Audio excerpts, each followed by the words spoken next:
এই শব্দগুলো মানুষ অনেক শুনেছে। যারা অন্তিম ব্যক্তি, অন্তদের পরিবার, এরা ভেবেছিল এই স্লোগানগুলি একদিন আমাদেরকেও এস্টাবলিশ করে দেবে, আমরাও বর্তমান পরিবার হয়ে যাব। কিন্তু দিনকে দিন ওর নৃশংস হয়ে যাচ্ছিল ত্রিপুরার মানুষ। গরিব আর ধনীর মধ্যে ব্যবধান তৈরি করা আর তার মধ্যে রাজনীতিকে রুটি শেখা, এর বাইরে কোনো কিছু হয়।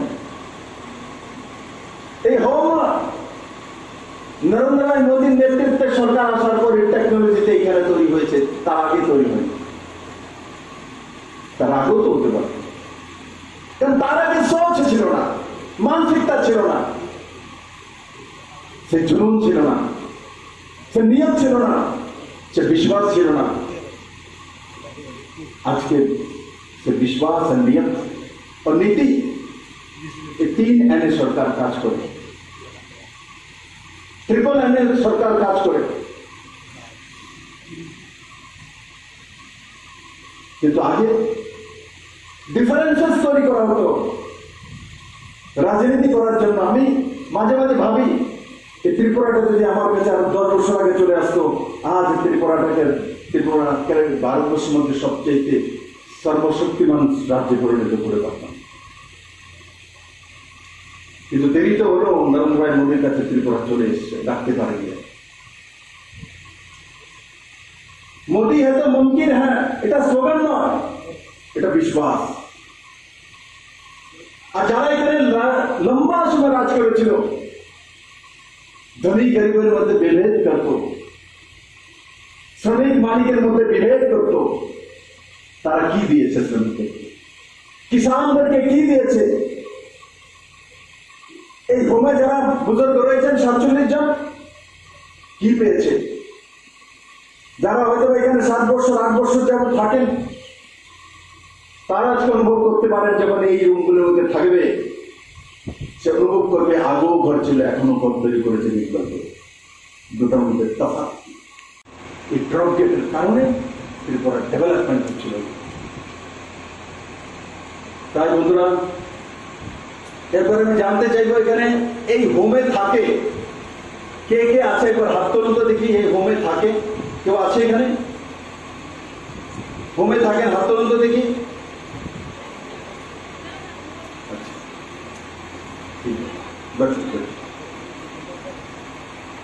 আমাকে বলা হয়েছে 47 জন, বাকিরা কোথায়?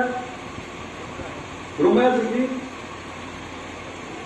কে এখানে সুপারভাইজার? বাকিরা কোথায়? 47 है ना? 51। तो এখানে 51 নেই বলতে, দেখলাম তো 10-12 লোক উঠে। তো বাকিরা কোথায়? হ্যাঁ, কোথায়? কোথায় গেছে? হ্যাঁ, এখনো আসেনি এখানে। আরে আমি এসছি, তাদেরকে আনেননি। না তো তাদের কথা শোনার জন্য এসেছিলাম, তাদের কাছে দেখার জন্য। আমাকে আরবার পাঠাবেন না, এত বুদ্ধি কেন আপনাদের? ওনাদেরকে আজকে দেখা উচিত ছিল।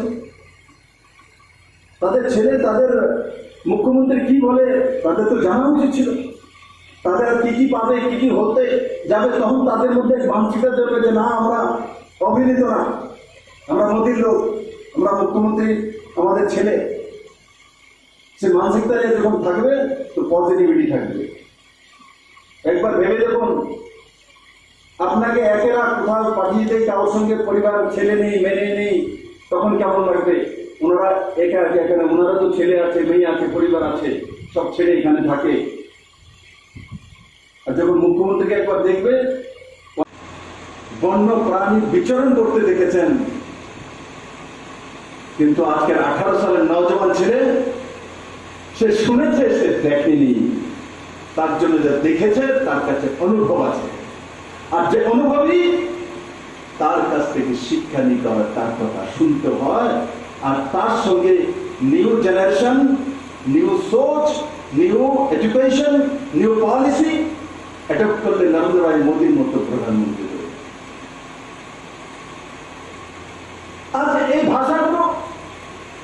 ত্রিপুরার মানুষ যখন আমি বলি নতুন হাঁ করে দিকে তাকিয়ে তাকে শুনতে থাকে। কেন? আগে কি শুনেছে? কেন্দ্র দেয় না, বঞ্চিত, লাঞ্ছিত, নিপীড়িত, খাদ্য নাই, বস্ত্র নাই, চুল নাই, ডাল নাই, তেল নাই, চাল নাই, চিনি নাই, নাই নাই নাই। আর আমার মা বলতেন নাই নাই বলা নয়, বললে লক্ষ্মী পর্যন্ত ঘর থেকে চলে যায়। এরা ত্রিপুরাকে নাই নাই বলে ত্রিপুরার লক্ষ্মীকে পার করে দিয়েছে। না মোদি বলে দেয়া করে দেয়া।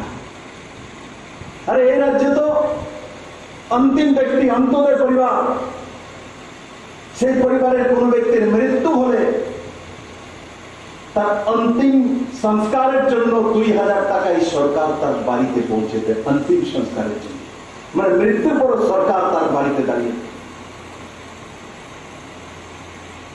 আমার দুঃখ হয়, আগে এত আন্দোলন, এত মিছিল, এত মিটিং কার জন্য করা হয়েছিল? কিসের জন্য করা হয়েছিল? যেই মিটিং এর লোকের লাভ হবে না সেই মিটিং বিপ্লব দেব করে না, নরেন্দ্র ভাই মোদীও করে। যেই মিটিং এ মেরে আমার জনতার লাভ হবে সেই মিটিং করবো, সেই মিটিং। আজকে মিটিং করেছে নরেন্দ্র ভাই মোদী, তো সেন্ট্রাল গভর্নমেন্ট স্কিম করে এই 6 কোটি প্রায় 86 লক্ষ টাকার বিনিময়ে এই হাউস তৈরি করেছে।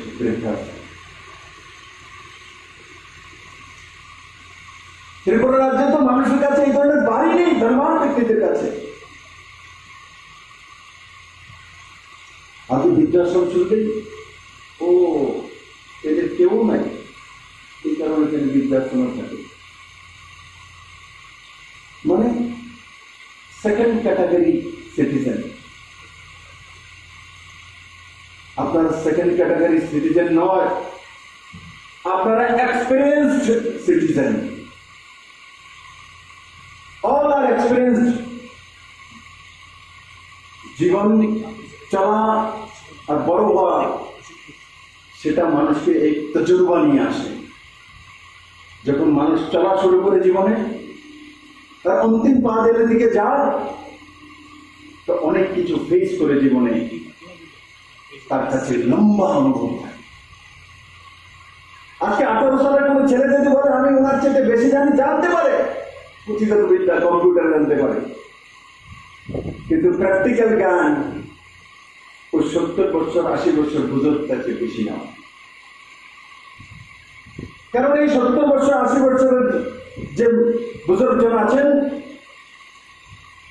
উনি আগরতলা সিটিতে জঙ্গল দেখেছেন, तो ताদের মধ্যে পজিটিভিটি আসছে।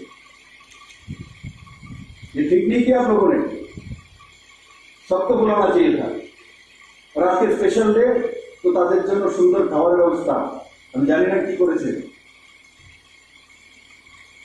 আরে বারবার মুখ্যমন্ত্রী ধরে আসে, আজকের দিন স্পেশাল ডে হওয়া উচিত।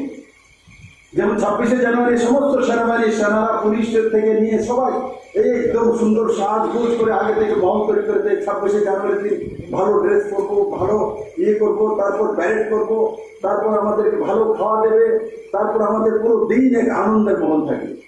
তো আজকের দিনটা সবার জন্য আনন্দের মহল হওয়া উচিত ছিল, যে নরেন্দ্র মোদী আমাদেরকে এত বড় উপহার দিয়েছে। আর সেটাকে মানানো উৎসবের মেজাজে, উৎসবের মেজাজে। দেখুন, উৎসব যেদিন হয়, দুর্গা পূজা 3 দিন 4 দিন 5 দিন হয়, ষষ্ঠী থেকে দশমী শেষ। আসার আগে যে মহলটা তৈরি হয়, জামা কাপড় কিনবো, বাড়িতে রং করবো, বাড়িতে মন্দির তৈরি করবো, ছেলেকে ডাকবো, ছেলে ব্যাঙ্গলোর আছে ছুটি নিয়ে আসবো, তার টিকিট কাটবো, এই যে 1 মাস আগে মহলটা তৈরি হয়, সেটা মানুষকে অনুভূতি দেয়। তো তার জন্য অনুভূতি মানুষকে ইন্সপিরেশন দেয়।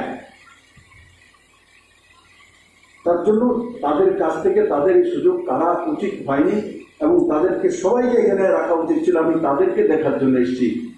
এরা আমাকে বারবার দেখতে পারে না, না আমার কথা বারবার শুনতে পারে। অনেকে আছে, অনেক বলতে পারতে টিভিও লাগাতে পারে না, কোন চ্যানেলে বিপ্লবদের বলছে সেটাও বুঝতে পারে না। ইচ্ছে হতে হয় মোদীকে দেখা, মুখ্যমন্ত্রীর কথা শোনা, কিন্তু কাউকে যদি বলে যে টিভি একটু লাগাই দাও, আরে পুরো ঘুমাই দাও, কি টিভি দেখবা, বুড়া বয়সে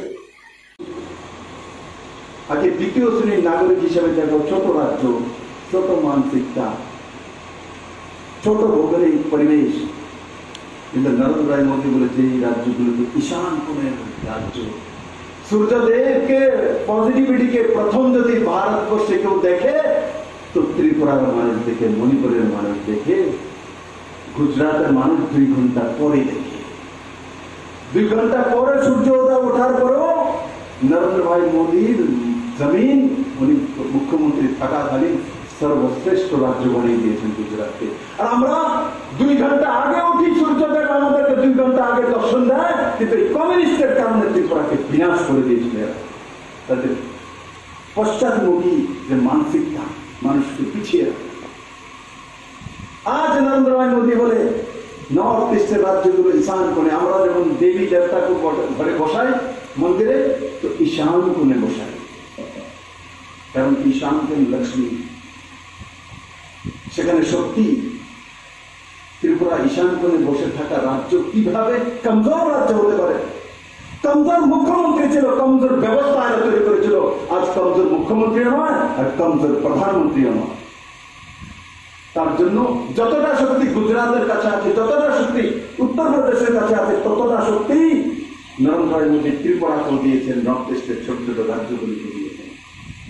আমি যখন মোদীজির কাছে সময় চাই, আমাকে যদি 1 ঘন্টা দেয়, তো উত্তরপ্রদেশের মুখ্যমন্ত্রীকেও 1 ঘন্টাই দেয়, এমন না 5 মিনিটে বের করে দেয়।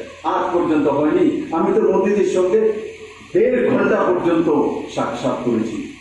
আমি বেরিয়ে আসার পরে, এখানে অনেকে জানান অনেক বিরোধী অফিসার রয়েছে, আমাকে বেরিয়ে আসার পরে ওখানে যে অফিসাররা বসেছিলেন, স্যার 1.5 घंटा प्रधानमंत्री आपको दिया, हमने तो कभी नहीं देखा किसी को दिया। একবার চিন্তা করে দেখুন যে ত্রিপুরার মতো ছোট রাজ্যের মুখ্যমন্ত্রীকে প্রধানমন্ত্রী 1.5 ঘন্টা দেন, ত্রিপুরার মানুষ কি করে, কি কুইন পাইনাপল, কি রাবারের কি শীত কিভাবে হবে, কি সুগন্ধি লেবু, কাগজি লেবুর মধ্যে ডিফারেন্সেস কি, কাঁঠালগুলি কেমন, কাঁঠালগুলি নরম কিভাবে রান্না হয়, আগর গাছ দিয়ে তুমি কি করবে, আগরের জন্য পারমিশন কেন চাইছো, তাতে কত কোটি ইকোনমি, স্মোক হাউস দিয়ে কিভাবে ডেভেলপমেন্ট করবে, ত্রিপুরা রাবারকে কত টাকা কিলো বিক্রি করবে, প্রধানমন্ত্রী বসে বসে আমার কাছ থেকে শোনে। তার কারণেই ত্রিপুরাতে এখন ডেভেলপমেন্ট শুরু হয়েছে, কারণ মোদী ত্রিপুরাকে দেখতে চায়, জানতে চায়, বুঝতে চায়। আগেও হতো 2 টাকা, 3 টাকা, 4 টাকা, 5 টাকা, 6 টাকা, 10 টাকা, তার উপরে নেই। আজ খেতির মধ্যে 20 টাকা বিক্রি হয়, দেবে না বলে যাও গা, আমাদের আনারস তো দুবাইতে যা, জার্মানিতে যা, ভারতবর্ষে দিল্লিতে, কলকাতাতে এগুলো তো যাই যা, বিদেশে চলে যায়। কমলপুর থেকে এলাইচি লেবু, তার নামও লোক জানতো না, আমি তুলে তুলে এলাইচি লেবু পাঠিয়েছি, এলাইচির গন্ধ দেখুন, গিয়েছে, পছন্দ হয়েছে, তখন জার্মানি থেকে অর্ডার এসছে যে ত্রিপুরা এলাইচি লেবু পাঠানো, 1 টাকা 80 পয়সা করে বিক্রি করতো, হাইয়েস্ট রেট এখন 5 টাকা করে খেতির মধ্যে বিক্রি করে, সেই জায়গা ত্রিপুরা পৌঁছে। বিপ্লব দেব আর মোদী লেবু বেচতেও জানে, কাঁঠাল বিক্রি করতেও জানে, আর স্যাটেলাইট বিক্রি করতেও জানে। ওই জায়গা নিয়ে গেছে। আগে যারা ছিল এরা শুধু ডিফারেন্সেস ক্রিয়েট করা, মালিক শ্রমিক, বড় লোক ছোট লোক, ধনী গরিব, এটা কোনোদিনই কোনো রাষ্ট্রকে এগিয়ে নিতে পারে না। ভেদাভেদ দূর করছে তো এই সরকার করছে। এই কৃষকদের দিয়ে বহু আন্দোলন করিয়েছে, খেতমজুর সব। কটা কৃষকের কি করেছে? কৃষ্ণনন্দন একটা এমএলএ তো কৃষক পরিবার। ওই দিন আমি ওনার বাড়িতে গিয়েছি, উনিও দেখছি আম গাছ লাগাচ্ছেন, সেটা লাগাচ্ছেন, এমনও এখন খেতি করে, আরো বেশি করে। কেন করে? আগে এত লম্বা সময় সরকার ছিল, এই পবিত্র জায়গা থেকে, বুজুর্গদের জায়গা থেকে আমি তাদেরকে জিজ্ঞাসা করতে চাই, আপনাদের সময় কৃষকদের পার ক্যাপিটা মাসিক ইনকাম 5,680 টাকা কেন ছিল? আজকে কোভিডের 2 বছর পরেও ত্রিপুরাতে পার ক্যাপিটা প্রতি মাসে কৃষকদের ইনকাম 11,093 টাকা কিভাবে হল? কে দিয়েছে? কেউ কৃষক আন্দোলন করেনি? কিষাণ আন্দোলন হয়েছে, ত্রিপুরা থেকে একটি কৃষকে যায়নি। তো কিভাবে হলো? কি আমি জাদু করেছি? জাদু করিনি। নিয়ত সাফ বিপ্লব দেবে সরকারের, মোদীর নিয়ত সাফ। তার জন্য ডেভেলপমেন্টের সমস্ত দিক সহি দিশাতে সহি ব্যক্তির কাছে পৌঁছে যাচ্ছে। আমাদের দুর্ভাগ্য, 2014-তে মাননীয় প্রধানমন্ত্রী দেশের প্রধান সেবক হিসেবে দায়িত্ব নিয়ে কাজ শুরু করেছেন, কিন্তু এই রাজ্যে 2018-তে মোদীর সরকার এসেছে, 5 বছর রাজ্য পিছিয়ে গেছে। আজ ত্রিপুরা পিছিয়ে নেই। আজ हर क्षेत्रे, প্রত্যেকটি ডিপার্টমেন্টে ত্রিপুরার নাম রয়েছে ভারতবর্ষের মধ্যে। এখনো হেলথে 3 দিন যাবৎ কার্যক্রম চলছে। 5 রাজ্যকে ডেকেছে সেন্ট্রাল হেলথ মিনিস্ট্রি তার প্রমোট দেখানোর জন্য। এর মধ্যে ত্রিপুরা একটা, 5 রাজ্যের মধ্যে ত্রিপুরা এই। লাইট হাউস মাননীয় প্রধানমন্ত্রী 6টা দিয়েছে, তার মধ্যে ত্রিপুরা এই। ডেমো ট্রেন নর্থ ইস্টের মধ্যে একমাত্র আসামে ছিল, দ্বিতীয় ত্রিপুরা হয়েছে। আসামের পরে সবচেয়ে বেশি ট্রেন চলে কোথাও ত্রিপুরাতে চলে। গুয়াহাটির পরে সবচেয়ে বেশি ফ্লাইট যদি কেউ কোথাও চলে ত্রিপুরাতে চলে। নর্থ ইস্টের মধ্যে সবচেয়ে সুন্দর এয়ারপোর্ট যদি কারোর কাছে আছে, ত্রিপুরার কাছে আছে। নর্থ ইস্টের মধ্যে সবচেয়ে ন্যাশনাল হাইওয়ে তেজিতে কাজ চলে যদি কোথাও আছে, ত্রিপুরাতে আছে। প্রধানমন্ত্রী আবাস যোজনা ঘর পুরো ভারতবর্ষের মধ্যে সবচেয়ে বেশি অনুপাত হিসাবে যদি কেউ পেয়েছে তো ত্রিপুরা পেয়েছে। প্রধানমন্ত্রী শৌচালয় যোজনার সবচেয়ে শৌচালয় যদি কেউ পেয়েছে তো ত্রিপুরা পেয়েছে। প্রধানমন্ত্রী সড়ক যোজনার রোড সবচেয়ে বেশি যদি কেউ পেয়েছে তো ত্রিপুরা পেয়েছে। যাহা হাত দো, যেখানে হাত লাগবে সেখানেই ত্রিপুরা সবচেয়ে আগে। আর যদি আমাদের কাছ থেকে আগে আমাদের এখানে জ্যাকফ্রুট কাঁঠাল হতো, বামুটিয়াতেও কাঁঠাল হয়, কাঁঠাল গাছ আছে, সব লোক কাঁঠাল গাছ কেটে দিত। কি হবে কাঁঠাল? এই গরুর খাদ্য। আজ ত্রিপুরার কাঁঠাল ইংল্যান্ডে বিক্রি হয়। কাঁঠালের যে পেছনের পোর্শনটা সেটা ভারী থাকে, সেটা স্যান্ডউইচে লাগিয়ে খায়, হটডগে, তারপর বার্গার, তার মধ্যে ত্রিপুরার কাঁঠাল দিয়ে লাগে। ইংরেজরা 200 বছর শাসন করেছে এখানে। আজ ইংরেজদেরকে ত্রিপুরার মানুষ কাঁঠাল খাওয়ায়, সেখানে খাও কাঁঠাল। আগে এখানে বিক্রি করতে হতো গায়ে গোবরের জন্য, কারণ খাবার লোক ছিল না, কেনার লোক ছিল না।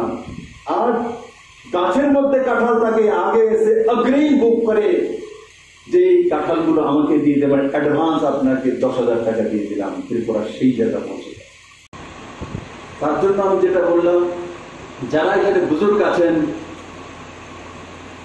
তারা এক্সপিরিয়েন্স ব্যক্তি। আমি একদিন বুজুর্গ হব, এখানে যারা সামনে আমার দিদিরা বসে এরা একদিন বুজুর্গ হবে। এই কারণে ওটা চিন্তা করে আমাদের চলা উচিত, हमको भी एक दिन वहां जाना पड़ेगा। তখন আপনারা তার জন্য চিন্তা করবেন। 70, 80, 90 বছরের যারা আছে তাদের প্রতি মায়া মমতা জাগবে। আমি বলি না যে আপনার করেন না, কিন্তু যেখান থেকে জন্ম হয়েছে সেটাও ভাবা উচিত, বর্তমানকেও ভাবা উচিত। আপনার ভবিষ্যৎ কোথায় যাবে সেটাও অনুভূতি আপনার মধ্যে থাকা উচিত। আপনি যেভাবে আপনার সমাজকে দেবেন, সমাজ আপনাকে অতটাই দেবে, বেশি দেবে না। অনেকে বলে আমি তো সমাজের জন্য অনেক করেছি, পুরার জন্য অনেক করেছি, আমার পুরাটা দেখে না। ऐसा नहीं होता। আপনি আপনার মা বাবার সঙ্গে কি করেছেন এটা হিসাব করুন, তো তার হিসাব আপনার ছেলে করছে। কিছু অ্যাক্সিডেন্টাল হয়ে যায়,